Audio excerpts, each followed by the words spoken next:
បើយើងវាចាដើរខុសបើទៅជាចង់សុកឲ្យតាតាំងដល់វត្តតាំងកលគូដល់ព្រះ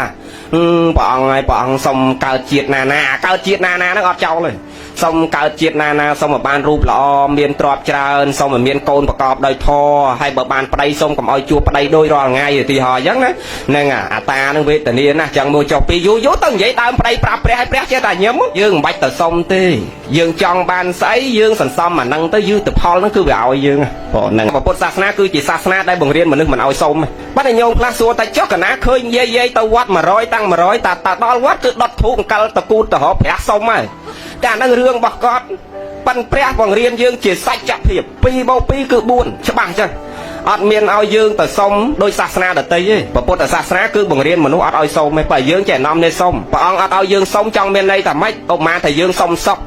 ចិនណាទៅសុំសុខបានយីសុំមានអ្នកណាទៅសុំមានបានសុំឡើងឋានសួគ៌របស់3ដែលអាត្មានិយាយធ្លាប់សម្ដែងជាង10ឆ្នាំមុនថារបស់3ដែលយើងសុំអត់បានណាទី1គឺសុំសេចក្តីសុខទី2គឺសុំមានទ្រព្យសម្បត្តិហើយទី3សុំពេលស្លាប់ទៅឡើងឋានសួគ៌អារបស់3ហ្នឹងគឺគ្មានអ្នកណាសុំបានទេអញ្ចឹងបានព្រះលោកបង្រៀនយើងទាំងចង់បានស្អីយើងធ្វើអាហ្នឹងទៅអាត្មាឧទាហរណ៍ឲ្យងាយយល់តែមួយម៉ាត់ចុះឧទាហរណ៍តែយើងចង់ឲ្យគេនិយាយព្រោះដៃយើងធ្វើមិនដាក់គេនិយាយព្រោះដាក់គេទៅហើយចេះចង់ឲ្យគេញឹមដៃយើងធ្វើមិនដាក់គេហើយយើងញឹមដាក់គេទៅហើយចោះចង់ឲ្យគេលើកដៃសាពះយើងទៅធ្វើមិនដាក់គេយើងសាពះគេទៅងាយញោមមិនប្របាយល់ទេព្រះបង្រៀនយើងអញ្ចឹងបើយើងវាចាដើរខុសបើទៅជាចង់សុកឲ្យតាតាំងដល់វត្តតាំងកលគូដល់ព្រះព្រះអង្គហើយព្រះអង្គសុំកើតជាតិណាកើតជាតិណាហ្នឹងអត់ចោលទេ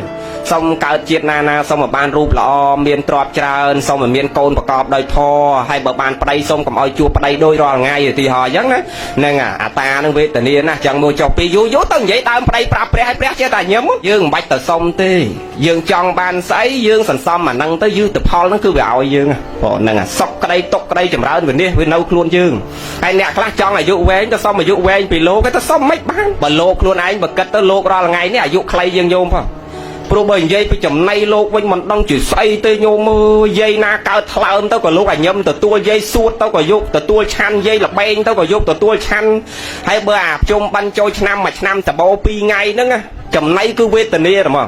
ឧទាហរណ៍យាយមុនគាត់យកចានវត្តមួយមកយកមកដាក់ខតាពាំងមកជាព្រាទៅយាយក្រោយនោះដូចថាអស់ចានហើយមិនដឹងមានអីដាក់ឃើញគេខដែរកុំឲ្យពិបាកទៅយកចានថ្មីមកទៀតគេខតាពាំងអញខស្ដែកដាក់មកសភាដែរទៅយាយក្រោយមកអញខត្រីដាក់មកសភាដែរមកយាយក្រោយមកអញខខ្ញីមួយផ្លូវមាត់ដាក់មកសភាមកយាយក្រោយមកខសាច់ជ្រូក3ជាន់ដាក់មកសភាដែរទៅគ្រាន់តែពូជខនឹងមិនដឹងប្រហែលផ្ទះគាត់ចូលគ្នាទាំងអស់ហើយបើបាយវិញយកមករាប់បាតហើយសល់អាក្នុងជ្រាក់របស់គាត់នេះចាក់ដាក់កធុនចុងក្បែរបាតនេះយាយដាក់កធុន5 6ហ្នឹងនឹងចាក់ឈុចរុយរោមអែចឹងទៅឲ្យលោកឡើងមកចេះឆានឆ្ងាញ់ហ្នឹងវត្តខ្លះជួនកាលឆានឲ្យរត់ចែកជើងនេះបងចឹងឲ្យយាយទៅសុំអាយុវែងពីលោកអាម៉េចបើតាលោកខ្លួនឯងហ្នឹងអាយុខ្លីយើងយាយទៅទៀតនោះរាល់ថ្ងៃនោះហើយអាឆាន់របស់មិនដឹងស្អីហើយហាត់ប្រាណឲ្យចេញជាតិពុលវាអត់ទៀតទៅលើកដៃលើកជើងគេថតចុះទស្សនាបរិយឥឡូវហ្នឹងនឹងទៅធ្វើអីកើតបងនឹងហើយចេះណោមនេះទៅសុំដេគុណហើយសុំធ្វើម៉េចឲ្យកណាអាយុ120ដូចអាយុវឌ្ឍនកុមារនឹងហើយលោកចេះឲ្យពរឯងញឹមប៉ាលោកដែលឲ្យពរហ្នឹងអត់ដឹងខ្លួនឯងថ្ងៃណាដែរទេហ្នឹងហើយអញ្ចឹងសុខទុក្ខចម្រើនវិនិច្ឆ័យហ្នឹងគឺនៅលើខ្លួនយើងសន្សំអីសាងអីគឺទទួលផលហ្នឹងអាការជឿអ្វីដតីក្រៅខ្លួនដោយមិនប្រព្រឹត្តនឹងព្រះអង្គប្ររពចំពោះព្រាហ្មណ៍សម័យព្រះព្រាហ្មណ៍មានច្រើនហើយសាសនាព្រាហ្មណ៍ហ្នឹងគឺជឿលើរឿងផ្សេងពីគ្នាណាព្រាហ្មណ៍ខ្លះជឿលើថ្មលើទឹកលើព្រៃព្រឹក្សាប៉ុន្តែអ្នកខ្លះទៀតជឿជំនឿហួសហេតុផលណាហួសហេតុហួសផលដោយព្រាហ្មណ៍ហ្នឹងគាត់ទម្លាប់របស់គាត់តែក្នុងមួយឆ្នាំគឺគាត់ត្រូវប្រមូលប្រពែមក500ក្បាលយកមកបូជាយ៉ាញ់អញ្ចឹងហីសំណួរសួរតាហេតុអីបានត្រូវប្រមូលសត្វយកមកអាលកដើម្បីសម្លាប់សត្វហ្នឹងចម្លើយរបស់គេគឺដើម្បីបញ្ជូនសត្វហ្នឹងឡើងទៅកាន់ឋានសួគ៌អាលកគ្នាទៅដើម្បីឲ្យគ្នាស្លាប់បិតិរិឆានទៅបានឡើងឋានសួគ៌នេះអ្វីដែលអាត្មាចង់បញ្យល់ញោមថាញោមមិនបាច់ទៅសុំទេយើងចង់បានស្អីយើងសន្សំអាហ្នឹងទៅវាគ្មានអីសុំបានដែលអត់មានហេតុទេផលគឺវាកើតចេញពីហេតុហើយបើយើងអត់មានហេតុផងទៅរកផលមិនឃើញបើតើមានហេតុសិនបើវាចេញផលអញ្ចឹងព្រាហ្មណ៍ដូចគ្នាដែរទៅប្រមូលប្រពែអ្នកស្រុកឲ្យបាន500ក្បាលរៀងរាល់ឆ្នាំអញ្ចឹងហើយយកមកកាត់កប្រពែហ្នឹងទៅហើយប្រពែហ្នឹងដូចគ្នាមុននឹងកាត់កហ្នឹងគឺពេជ្រឃាតហ្នឹងត្រូវសម្លៀងកបិតឲ្យមុតធ្វើម៉េចកាត់មកកបិតឲ្យដាច់ធ្លាក់ពីក្បាលពីកក្បាលហ្នឹងធ្លាក់ពីកបើអត់ធ្លាក់មានន័យថាសត្វហ្នឹងអត់តាន់បានឡើងឋានសួគ៌វាមានជំនឿអញ្ចឹងទៀតតមកកបិតទៅដាច់ធ្លាក់មកហ្នឹងបានឡើងឋានសួគ៌ថ្ងៃមួយទៅប្រមូលទៅដូចថាប្រពែវាអត់គ្រប់ chẳng tới bộ môn ba trăm cô ta priêm cha mà nè priêm nó có tật này tật sờ bao đang thơ mấy bộ sa na priêm miền nằm nái nè hay cái sông sệt bị bể chia thì nó bể chia anh nhát chẳng cái đau bộ môn cô bên là sọc giọt mà tầng hay ta nó quạt rô chỉnh trăm chỉ vất để xa cô pi nâng sầm ráp đắc cả tê bọc quạt tờ rô si chuồn đô lộ prai nâng đợt kia bộ môn tới đang ban ấy nhúng chẳng tới tu pre từ dung từ xạ ram xong rồi pre chui pre tham mình ấy tê ta chạm mờ tật hà cột từ xạ mớ bànព្រះសម្មាសម្ពុទ្ធព្រះអង្គគ្រងស្បង់ជាពោសម្ដែងបរិហាញ៉ាំងអធិវុទ្ធិហោះវឹងនាំតាទៅដល់កន្លែងព្រាមនៃគេប្រពៃពិធីហ្នឹងខណៈដើរចូលទៅដល់ខ្លោងទ្វារទៅពួកសាសនាព្រាមអាមេគេណាប្រាប់អីអាដើរហើយចូលសាមណៈនឹងមកពីណាដេញចេញហ្នឹងកុំឲ្យចូលសាមណៈនឹងចង្រៃណាស់កុំឲ្យចូលគេថាព្រះចង្រៃអញ្ចឹងហ្នឹងចង្រៃណាស់កុំឲ្យចូលហ្នឹងដេញចេញកូនចៅគេរត់កាន់កបិតមកដេញប៉ុន្តែមានចូលចិត្តព្រះបានទេញោមព្រះអង្គញ៉ាំងអធិវុទ្ធិគ្រាន់តែដើរចូលមកឧបមាដូចជាខ្យល់វាផាត់ទលីអញ្ចឹងណាអ្នកទាំងអស់ហ្នឹងគឺត្រូវឃ្លាតចេញពីព្រះដោយឯងព្រាមជាចវាយនៅខាងលើណាពងអង្គុយនៅលើអាសនៈនៅខាងលើគ្រាន់តែឃើញអញ្ចឹងគឺខ្លាចអំណាចព្រះមកនិយាយរឿងហ្នឹងតិចញោមយល់ពីរឿងដែលយើងថាមិនចាំបាច់សូមទេដល់អញ្ចឹងទៅណព្រះសម្មាសម្ពុទ្ធនិមន្តរហូតដល់មុខព្រាមដែលជាមេគេហ្នឹងណាបងសួរមនាលព្រាមថាមានការអីហើយមកទៅអីកន្លែងយើងផ្សេងគ្នាសាសនាយើងផ្សេងគ្នាហើយអ្នកឯងមិនបានមកទៅហ្នឹងបានព្រះសួរតែមនាលព្រាមអ្វីទៅជាវណ្ណៈហេវណ្ណៈខ្ញុំវណ្ណៈជាព្រាមវណ្ណៈអ្នកឯងវណ្ណៈជាអ្នកបួសវាខុសគ្នាបានព្រះសម្មាសម្ពុទ្ធមនាលព្រាមតថាគតមើលទៅដូចវណ្ណៈយើងដូចអត់ខុសគ្នាទេហ្នឹងវណ្ណៈយើងដូចតែគ្នាគឺមកទៅទេទៅវិញទៅទេដូចគ្នាហ្នឹងមានន័យថាអាកើតមកគឺកើតទៅទេដល់អាដាច់ខ្យល់ទៅវិញគឺដាច់ទៅទេដូចគ្នាចង់អ្នកឯងឥឡូវជានាយករដ្ឋមន្ត្រីជាឧបជាស្ដេចផែនដីជារាជក៏នៅតែដាច់ខ្យល់ទៅទេដែលនិយាយដែរឃើញមានស្ដេចផែនដីទៅក្តាប់មាសទៅតាមហ៎វាអត់ចឹងតថាគតឃើញថាវណ្ណៈយើងដូចអត់ផ្សេងគ្នាទេព្រាមគឺមកទៅទេដូចគ្នាព្រាមភ្ញាក់បន្តិចហើយចុះហេតុអីបានព្រាមទៅប្រពកម្មវិធីហ្នឹងសាសនាយើងមានជំនឿថា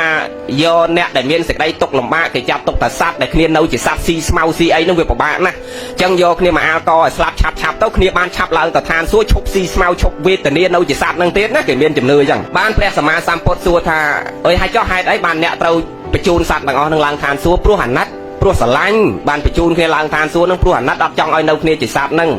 បានព្រះសួរតែចុះព្រាមមានកូនទេថាមានត្រី2ប្រុស1ហើយព្រាមមានប្រពន្ធទេថាមានបើប្រៀបទៅនឹងប្រពន្ធកូនព្រាមទាំង4នាក់ហ្នឹងហើយនឹងសត្វ500ក្បាលហ្នឹងតើព្រាមស្រឡាញ់សត្វទាំងអស់ហ្នឹងជាងអាណិតសត្វទាំងអស់ហ្នឹងជាងឬក៏ស្រឡាញ់ប្រពន្ធកូនព្រាមជាងអាណិតប្រពន្ធកូនព្រាមជាងអីសាមណៈមិនទៅយកប្រពន្ធកូនខ្ញុំព្រះអង្គយកមកប្រៀបជាមួយសត្វតិរិឆានខ្ញុំព្រះអង្គស្រឡាញ់ប្រពន្ធកូនខ្ញុំព្រះអង្គជាងសត្វតិរិឆានមិនអាចប្រៀបនឹងប្រពន្ធកូនខ្ញុំព្រះអង្គឥឡូវមិញតថាគតសួរព្រាមថាហេតុអីបានត្រូវបញ្ជូនសត្វនឹងឡើងឋានសួគ៌ថាព្រោះពីអាណិតស្រឡាញ់ឥឡូវតថាគតសួរទៅថាប្រពន្ធកូនព្រាមស្រឡាញ់ជាងសត្វហ្នឹងឬសត្វហ្នឹងស្រឡាញ់ជាងប្រពន្ធកូនព្រាមថាស្រឡាញ់ប្រពន្ធកូនព្រាមជាងបើអញ្ចឹងឥឡូវចេះប្រាប់ពេជ្ជឃាតថាកុំអាចបញ្ជូនសត្វទាំងអស់ហ្នឹងឡើងឋានសួគ៌បើព្រាមស្រឡាញ់ប្រពន្ធកូនព្រាមអាណិតប្រពន្ធកូនព្រាមជាងព្រាមត្រូវបញ្ជូនប្រពន្ធកូនព្រាមឡើងឋានសួគ៌មុនសត្វហ្នឹងសិនពីព្រោះព្រាមស្រឡាញ់ជាងខណៈព្រះថាប៉ុណ្ណឹងញោមលុតជាកងក្រឹបព្រះអង្គឲ្យខ្ញុំព្រះអង្គយល់ខុសមកជីវិតទៅហើយប្រពន្ធកូនខ្ញុំព្រះអង្គស្រឡាញ់យ៉ាងហ្នឹងអត់ដែលថាហ៊ានអាលកប្រពន្ធកូនខ្ញុំព្រះអង្គឡើងឋានសួគ៌ព្រះអង្គឲ្យខ្ញុំមួយឆ្នាំដើរប្រមូលជីវិតគេយកមកអាលកគេបញ្ជូនគេឡើងឋានសួគ៌ដល់ដែលបានសួរគេមួយម៉ាត់សោះថាគេចង់ឡើងឋានសួគ៌ឯអត់បានព្រះអង្គសម្ដែងតែមនាលព្រាមរបស់ក្នុងលោកនេះគឺគ្មានរបស់ណាដែលកើតផលដោយមិនមានហេតុទេចង់មានន័យថាបើព្រាមចង់បានផ្លែដូងហូបតើព្រាមយកផ្លែដូងទៅដាក់នៅដីដាំវាសិនបដោះវាសិនឲ្យវាដោះសិនបានព្រាមបានផ្លែហូបបើអញ្ចឹងអ្វីកើតឡើងសុទ្ធតែមានហេតុទាំងអស់បានវាកើតផលយ៉ាងណាមិញព្រាមចង់ឲ្យគេទៅឡើងឋានសួគ៌ទៅកន្លែងល្អបើព្រាមអត់មាននាំគេធ្វើស្អីសោះជាហេតុទេតែសុកទៅឲ្យគេកើតផលល្មិចកើតព្រាមបានដូងហូបតែតើព្រាមដាំដូងសិនបាន10ឆ្នាំក្រោយព្រាមបានដូងហូបជាហេតុគឺតើដាំដូងសិនបានផ្លែដូងជាផលចេញជាផ្លែចឹងមានន័យថាចង់ឲ្យគេទៅកន្លែងល្អទៅកន្លែងសុខទៅឋានសួគ៌តើនាំគេធ្វើសេចក្តីល្អឬធ្វើអីមួយជាហេតុសិនបានវាទៅទទួលផលអាសេចក្តីល្អនឹងយល់មកចង់និយាយញោមចឹងយើងទាំងអស់គ្នាដូចគ្នាបាច់ទៅសុំព្រះសុំពីអ្នកណាទៅអាសុកទុកចម្រើនវានេះហ្នឹងវាអត់សុំពីអ្នកណាបានទេយើងចង់បានស្អីយើងនាំគ្នាសន្សំអាហ្នឹងទៅគឺផលហ្នឹងរមែងចម្រើនមកដល់ខ្លួនយើងទាំងអស់គ្នាដោយមិនចាំបាច់សូមបួងសួងទាំងអស់គ្នាណាញោមអនុមោទ